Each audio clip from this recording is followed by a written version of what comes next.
Hi everyone, welcome back to my class. I am Majid Khan, back with a new video. In the previous video, we have discussed about law of multiple proportion. Today we will discuss about another law, that is law of reciprocal proportions.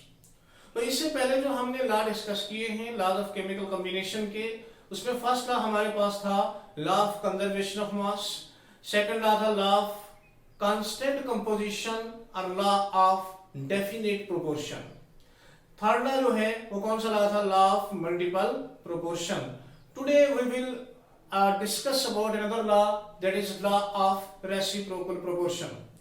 तो यहां पे हम ये देखेंगे कि law of reciprocal proportion क्या है। Actually ये लॉ जो है वो रिचर्ड ने दिया, कब दिया? 1792 में दिया। अब इसकी स्टेटमेंट क्या है, हम इसकी स्टेटमेंट देखते हैं। When two elements combine separately with a fixed mass of a third element, ये लॉ ये बोलता है कि जब आप दो एलिमेंट्स को कंबाइन करेंगे, लेकिन जब दो एलिमेंट्स आप कंबाइन करेंगे वो सेपरेटली कंबाइन करेंगे थर्ड एलिमेंट के फिक्स मास के साथ। अगर आप कंबाइन करेंगे तो जो रेशियो होगा उनके मास का, the ratio of their masses in which they do so is in the same.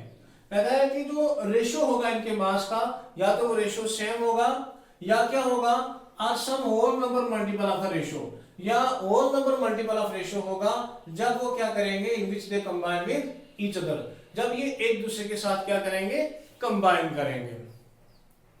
तो यहाँ पे स्टेटमेंट तो हमने देख ली, लेकिन हमें ऐसी स्टेटमेंट समझ आने वाली नहीं है जब तक हम इसकी कोई सूटेबल एग्जांपल नहीं लेंगे।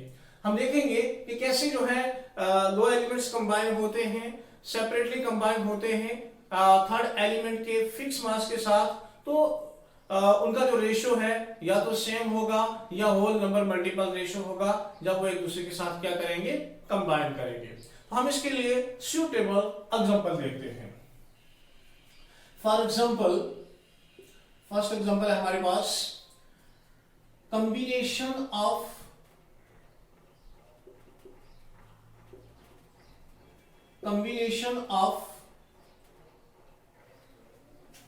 कार्बन,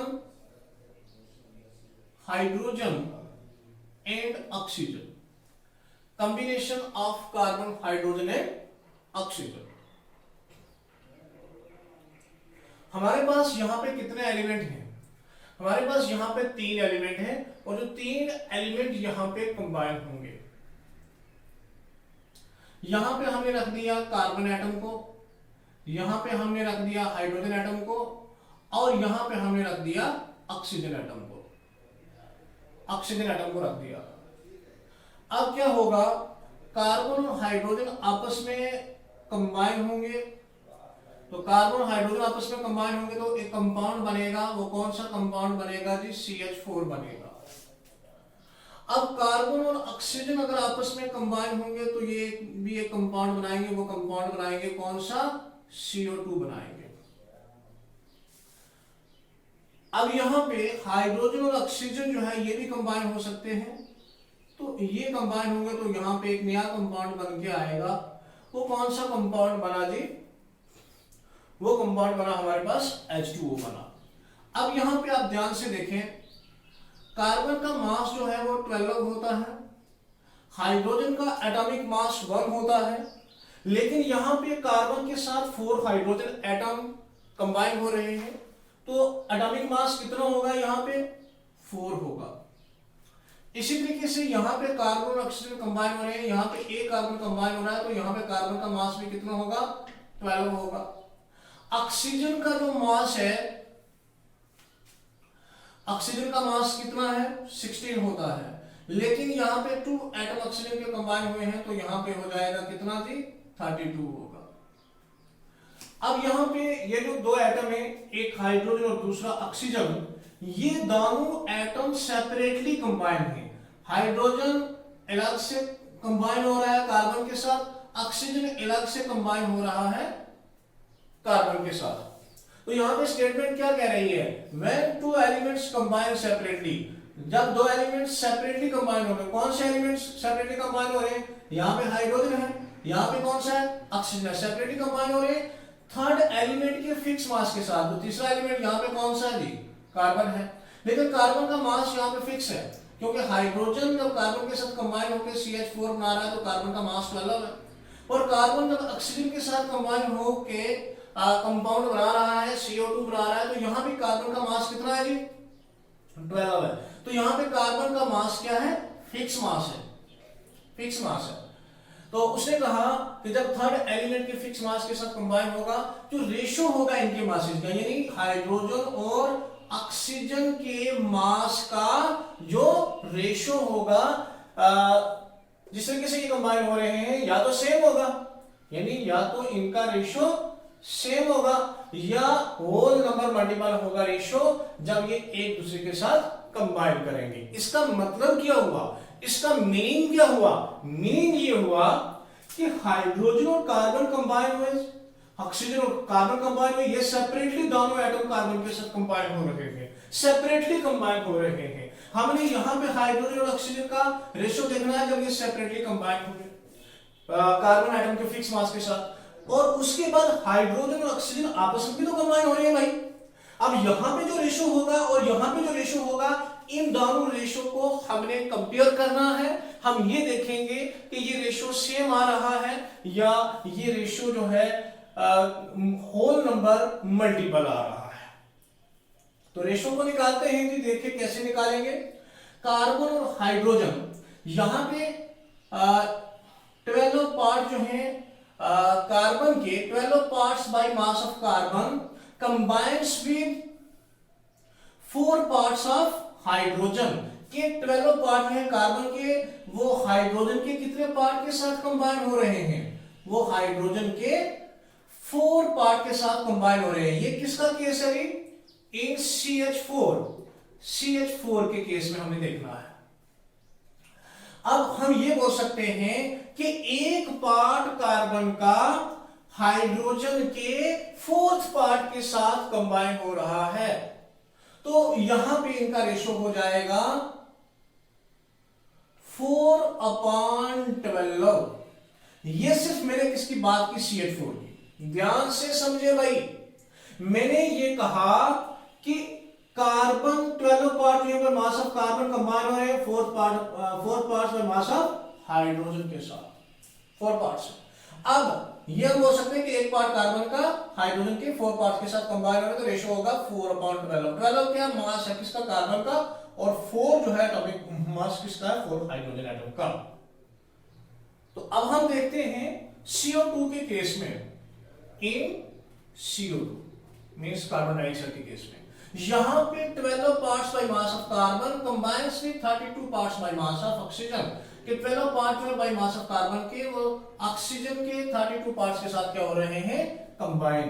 तो यहां पे ऑक्सीजन के कितने पार्ट्स हैं जी, 32 पार्ट्स हैं। अब उसके बाद अगर हम देखें, हम ये बोल सकते हैं 1 part by mass of carbon combines with 32 parts by mass of oxygen, तो इनका रेशो होगा 32 कितना है जी, 12। अब हम इन दोनों का रेशो निकाल लेते हैं, हम इन दोनों का रेशो निकाल लेते हैं, CH4 का और CO2 का रेशो निकाल लेते हैं। तो रेशो CH4 में हमारे पास 4/12 इज टू रेशो होगा हमारे पास 32/12, यही होगा भाई।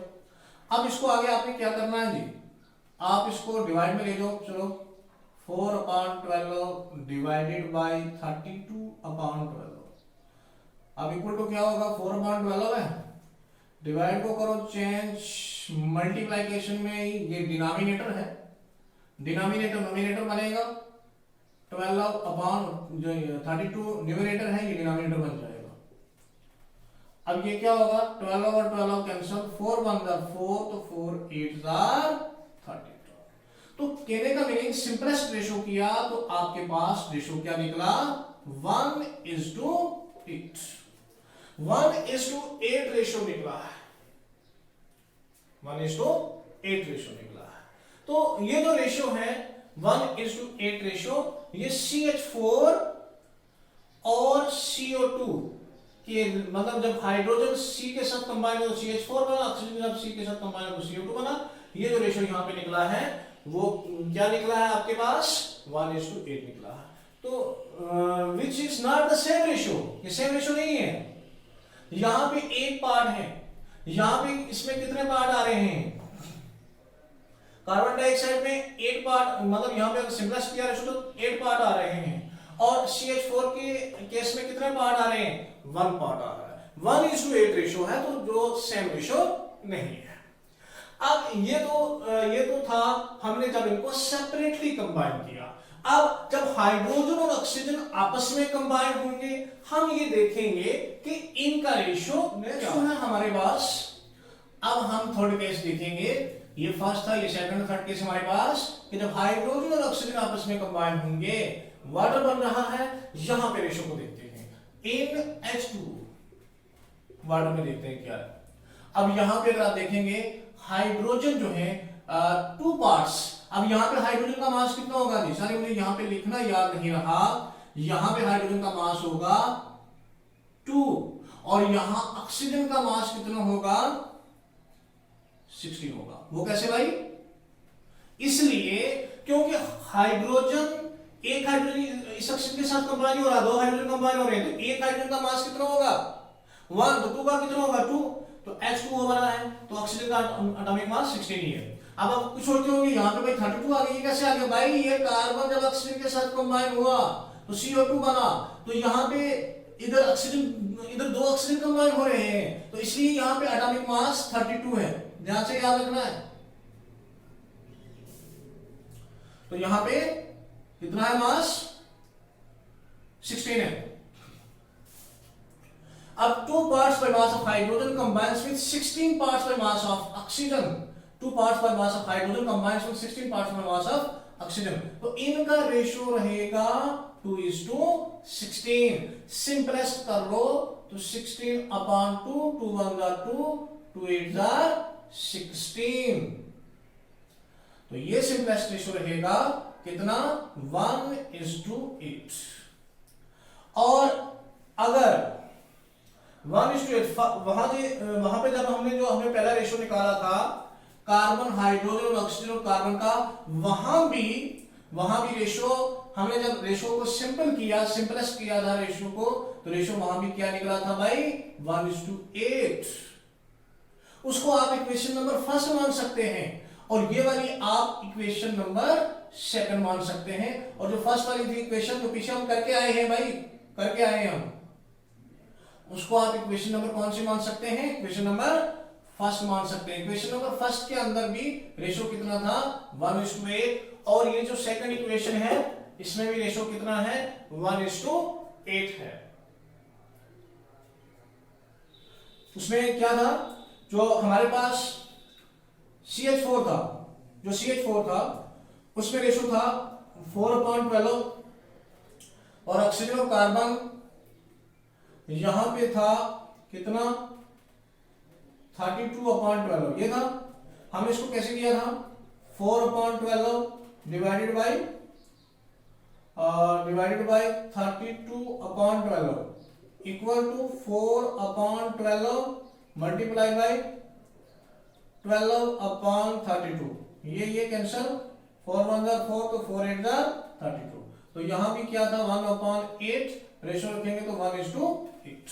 ये रेशियो निकला था हमारे पास। इसको आप इक्वेशन नंबर फर्स्ट मान सकते हैं, जो मैंने यहां पे पहले लिख दिया। मतलब जिन लोगों को समझ नहीं आई, इसलिए मैंने दोबारा इसको कर दिया है, सिर्फ अंडरस्टैंड कराने के लिए। हम पीछे करके आए हैं, ये वाला करके आए हैं भाई। तो यहां पे रेशियो क्या निकला 1:8, ये वाला रेशियो है। अब ये वो इक्वेशन फर्स्ट और इक्वेशन सेकंड को आप कंपेयर करेंगे अगर, तो रेशियो क्या आ रहा है भाई, रेशियो सेम आ रहा है। यही तो ये लॉ बोलता है कि जब आप 2 एलिमेंट्स कंबाइन करेंगे सेपरेटली थर्ड एलिमेंट के फिक्स मास के साथ, तो रेशियो होगा इनके मास का जिसके साथ ये कंबाइन होंगे, या तो सेम होंगे या रेशियो सेम होगा या होल नंबर मल्टीपल होगा। यहां पे तो कैसा केस हमारे पास आया है कि जिसमें रेशियो क्या है जी, सेम रेशियो है। रेशियो क्या है, सेम रेशियो है। तो यही बोलता है लॉ ऑफ रेसिप्रोकल प्रोपोर्शन। अब हम एक ऐसी एग्जांपल देखेंगे कि जिसमें रेशियो जो है होल नंबर मल्टीपल आता है। Let us take another example of law of reciprocal proportion. तो नेक्स्ट एग्जांपल हमारे पास है combination of carbon, sulphur and oxygen. यहां भी हमारे पास 3 एलिमेंट है, ऑक्सीजन है, कार्बन है और सल्फर। कार्बन और ऑक्सीजन कंबाइन होंगे आपस में तो ये बना लेंगे जी CO2। सल्फर और ऑक्सीजन कंबाइन होंगे तो ये बना लेंगे SO2। कार्बन और सल्फर भी तो कंबाइन हो सकते हैं तो ये बना लेंगे नया कंपाउंड, कौन सा? CH2, that is carbon disulphide. Carbon का मास यहाँ पे कितना होगा? 12। ऑक्सीजन का यहाँ कितना होगा? 32। ऑक्सीजन और सल्फर जब कंबाइन होंगे, सल्फर का एटॉमिक मास 32 होता है जी, और एक ऑक्सीजन का 16, तो यहाँ पे 2 ऑक्सीजन कंबाइन है तो कितना हो जाएगा? 32। अब इधर भी 32 और इधर भी 32, आप सोचते हैं ये कैसा हो गया भाई? देखिए भाई, इधर भी ऑक्सीजन 2 कंबाइन हो रहे हैं, इधर भी ऑक्सीजन 2 कंबाइन हो रहे हैं, इसलिए सेम मास आ रहा है। कार्बन और सल्फर आपस में कंबाइन होंगे तो CH2 बनेगा, दैट इज क्या बन गया हमारे पास? कार्बन डाइसल्फाइड बन गया। अब दो कौन से एलिमेंट है जो सेपरेटली कंबाइन हुए? एक कार्बन है, दूसरा सल्फर है। ये सेपरेटली कंबाइन हो रहे हैं थर्ड एलिमेंट के फिक्स मास के साथ। थर्ड एलिमेंट यहाँ पे कौन सा है? थर्ड एलिमेंट यहाँ पे ऑक्सीजन है, तो फिक्स मास है इनका। अब यहाँ पे पहला केस अगर आप देखेंगे, यहाँ पे आपके पास CO2 है, तो CO2 यहाँ पे रेशो कितना है? यहाँ पे रेशो कितना है? 12:32 रेशो है। अब यहाँ पे कितना है जी? 32:32 रेशो है। अब यहाँ पे ऑक्सीजन का जो रेशो है, ऑक्सीजन तो अगर आप देखेंगे तो ऑक्सीजन का मास क्या है? फिक्स है। तो हम अगर रेशो कंपेयर करेंगे कार्बन और सल्फर का, तो यहाँ पे कितना हो गया? जब ये सेपरेटली कंबाइन हुए, तो रेशो कितना है? 12:32। ये फर्स्ट केस है। अब जब कार्बन और सल्फर आपस में कंबाइन करेंगे, अब यहां पे रेशो कितना होगा?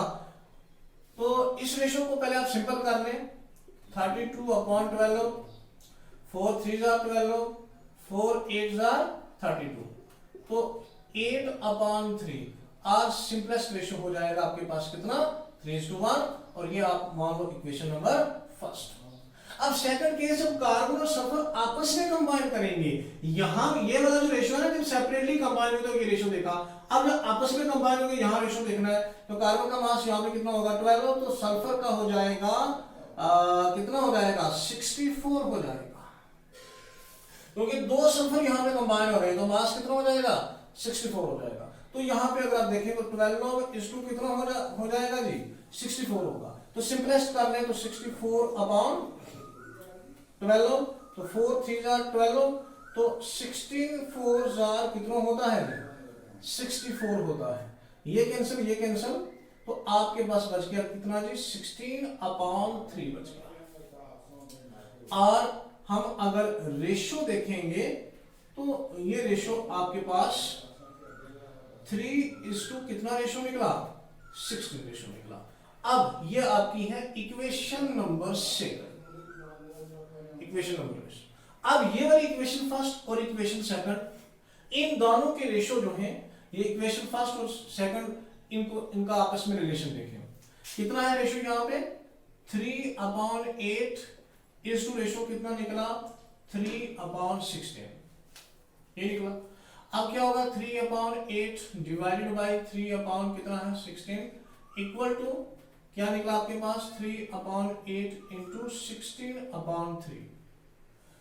अब ये वाला 3 कैंसिल, 8 1 8, तो 8 2 16, तो इक्वल टू क्या हो गया? 2/1। आज सिंपल कर लेंगे तो ये रेशो आपके पास निकला है 2:1 रेशो। तो कहने का मीनिंग ये हुआ कि यहां पे हमने जब रेशो निकाला, 3:8 रेशो निकला जब कार्बन और सल्फर सेपरेटली कंबाइन हुए ऑक्सीजन के फिक्स मास के साथ, और 3:16 रेशो निकला जब कार्बन और सल्फर टुगेदर कंबाइन हुए।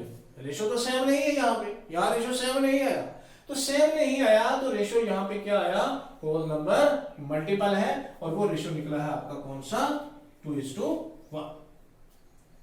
तो यही बोलता है लॉ ऑफ रेसिप्रोकल प्रोपोर्शन। तो मैंने दो एग्जांपल यहां पे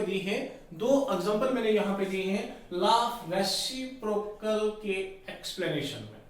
तो आई होप कि आपको ये लॉ जो है वो समझ आ गया होगा। तो जिन लोगों को अगर समझ नहीं आया तो वो जरूर कमेंट सेक्शन में लिखें, मैं उनका रिप्लाई करूंगा। तो आज हम इतना ही रखते हैं। Please subscribe my YouTube channel, like and share my videos, and don't forget to press the bell icon. Thanks to all of you. We will meet in next video.